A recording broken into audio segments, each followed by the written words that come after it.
Hello, I am Mark Alperovich. I am the president of Isograd, and today I would like to speak about the kind of questions that we can ask in automatized assessment. I have said automatized assessment as opposed to human assessment. In a human assessment, you have a teacher or an expert who is assessing a candidate.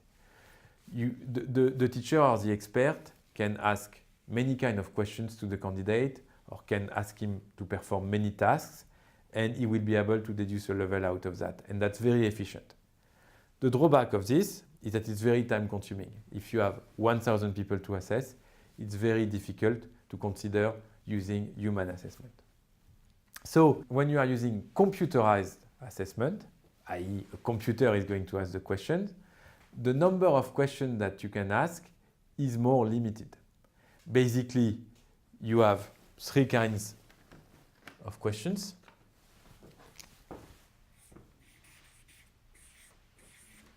The MCQs,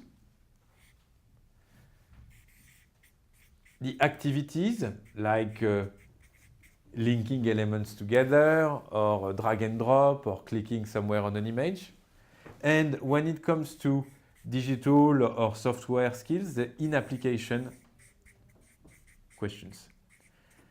i.e., these are questions where you ask the candidate to perform a certain task on a real software. Sort data on Excel or write this piece of code in PHP. Each of these family of questions raises some challenges, and I would like to speak about them. So first, let's speak about MCQs. When dealing with MCQs, you have 2 points to consider. The first one is, does my question really measure the skill of the candidate? The second point is, how difficult is my question? The first issue is that it's not because you are asking a question on a given subject that you are really measuring the skills of the candidate on this subject. Sometimes you are measuring his or her intelligence, i.e. the candidate doesn't have the skill, but is going to be able to deduce what is the right answer. If in your MCQ you can only select one good answer and the wrong answers don't sound likely at all, then the candidate will find the right answer just because he's intelligent. The second aspect is luck. If in your MCQ the candidate, let's say it's a true-false, you ask him, is it right or wrong? Well, immediately already the candidate has a 50% chance to get it right. Then if he has a minimum skill level, maybe it will reach 70%. Then maybe there's a kind of general likelihood of the statement, which makes one of the two answers, right or wrong, very likely. So with one right or wrong, you may get a probability of 80% of the candidate to get the question correct, even without the skill. So typically, a solution to avoid this random, to have a too strong impact on your result, is not to ask one right or wrong in a question, but to put 5 of them.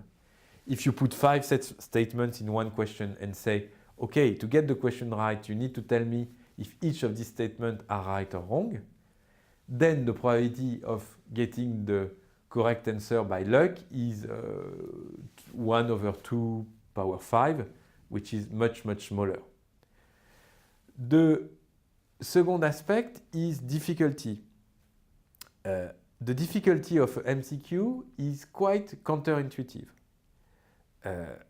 It really depends on the likelihood of the wrong answers. If I ask you, what is the population of the United States? And propose you 20 million, 100 million, 320 million, 1 billion. I have made a really easy questions. Now if I ask you, what is the population of the United States? And I propose you 320, 321, 323, 322. Then my question becomes very difficult. It's the same question with the same right answer. It's just the wrong answer which differs. And suddenly it becomes very difficult. So, as you can see, difficulty, measuring the difficulty of a question is very counterintuitive. So one way is to say, okay, I'm going to ask it to many people, I'm going to get a success rate, and this success rate will give me the difficulty of the question. Well, it depends. Who have you been asking the question to? If the candidates to whom you've been asking the question are very skilled, you may determine that the question is quite easy, but no, the question is difficult. It's your candidates which are skilled. And oppositely, if you ask your question to a cohort where the skill level is low, then you may find the question is difficult, where in fact it's easy. What you see is that the difficulty level may not always be reflected by the success rate. There are many, or at least a few, mathematical models that enable you to determine the difficulty of your questions and also how relevant they are, i.e., how much information they provide on the skill that you are measuring. Typically, IRT, that we are using at Isograd, is one of those models. What I would like to say today is, if you use MCQ, first make sure that luck is not the main factor to succeed your test. So propose at least 4 or 5 answers for each question. Second thing is that make sure that your questions can be answered only by candidates who have the skill and not by deduction or by intelligence. And 3, try to use a mathematical model to determine the true difficulty of your questions like IRT. Then you have the activities like the drag and drop or click on a zone. Well, first, one has to realize that drag and drop or link items activities are some kind of MCQ. It's another question where it can be represented mathematically as a MCQ. So everything that I've said before is relevant. Let's say if you have 2 items on one column and 2 items on the other column, then you need to link them. Well, you have 1 chance out of 2 to get it right by luck. So try to have 3 or 4 items and immediately the probability will decrease significantly. So what is true about luck in MCQ is also true about luck in activities. Some activities like click in an area where you ask to the candidate where can you click, their luck is very unlikely because you have a big screen, so clicking at the right position is very unlikely by luck. But deduction can be your enemy because if by looking at the various parts of the screen that you propose, only one corresponds to a possible answer, you have measured the intelligence of the candidate and not the skill. The third kind of questions that I would like to speak about today are in-application questions. These are questions where the candidate is asked either to perform a certain task within a software application or to write some code in a coding test. At first sight, one can think, okay, these are very good questions because I'm really asking the candidate if he's able to do something, if he knows something. So usually our customers, they like a lot in-application question, and they are right. If a candidate succeeds at doing something, then he knows how to do it. But now there's another aspect, which is time. If I ask someone to sort data on Excel, and I give him an infinite amount of time, at some point, the candidate will manage to sort the data. If I give 10 minutes, then the number of candidates that will be able to solve the question will be smaller.